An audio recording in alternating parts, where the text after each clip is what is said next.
Here we are again on Facebook Live, back at the match headquarters here in Market Drayton. I'm joined again by Level 2 angling coach, keen canal angler, Peter Henry. Um, Peter. Hello, John. Yeah.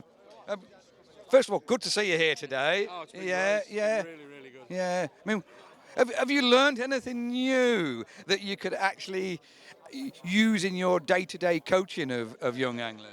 Yeah, I think one of the things that I have seen today is an incredible amount of patience from the anglers, because it's not been easy by any stretch of the imagination. And I think that big part of fishing is patience and resilience.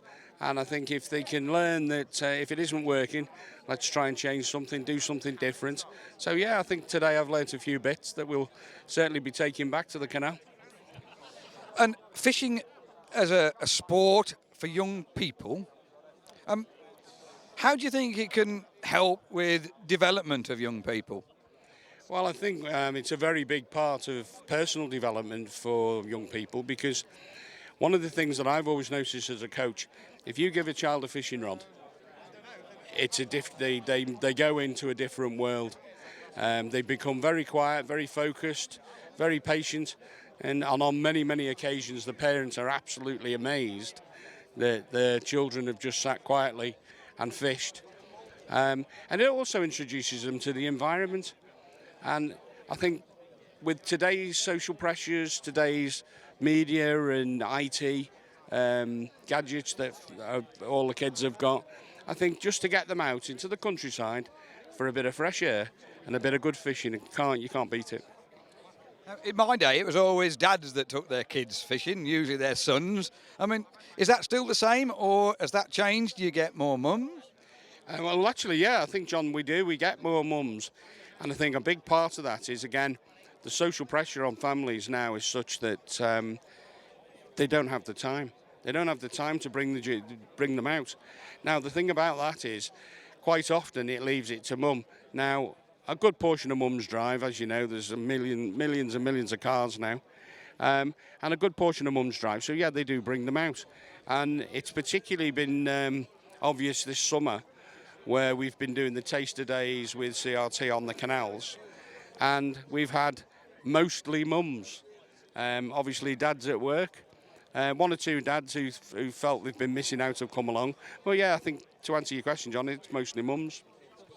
That's interesting, isn't it? How things can change sort of quite quickly, actually, with the social changes that happen. Have you had any particular success stories where young people have come along and really got the bug for fishing and taken it as a serious hobby? Well, yes, we have.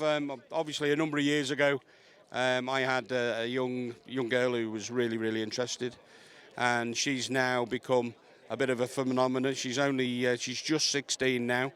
She's moving on to England trials.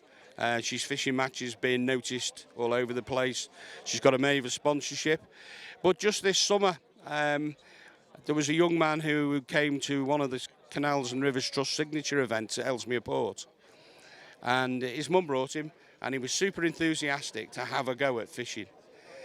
And I think out of all the sessions that we've done so far, he's been to every single one of them. And he's just achieved his Angling Trust Cast Award level 1. That's fantastic. Yeah. And he's well on his way to actually achieving his level 2 as well. And he started out from not knowing one end of a rod from another, and he's full of questions.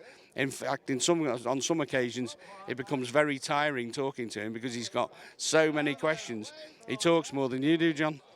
Well, he must talk an awful lot then, because I think that one of the things, and I take after me mum, I'm sure she's listening, is that I've definitely got the gene for non-stop talking.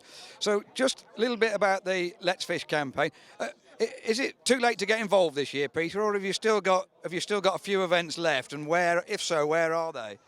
Yes, I've got a few events left. I've got Monday and Wednesday on the canal at Blaken. Unfortunately, they're fully booked.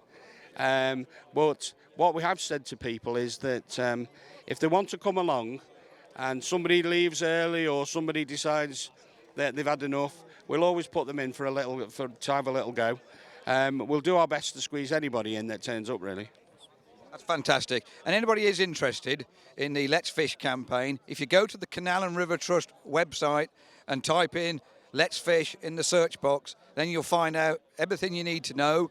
It lists the dates of the remaining events.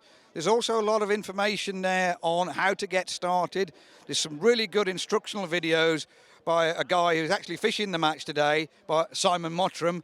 I'm going to see if I can get hold of him in a minute and see whether Simon has put what he actually teaches actually into practice. That will be interesting. Well, we saw him on the bank. I think he did. I can't remember quite how well he did, but he was smiling a little bit at the end.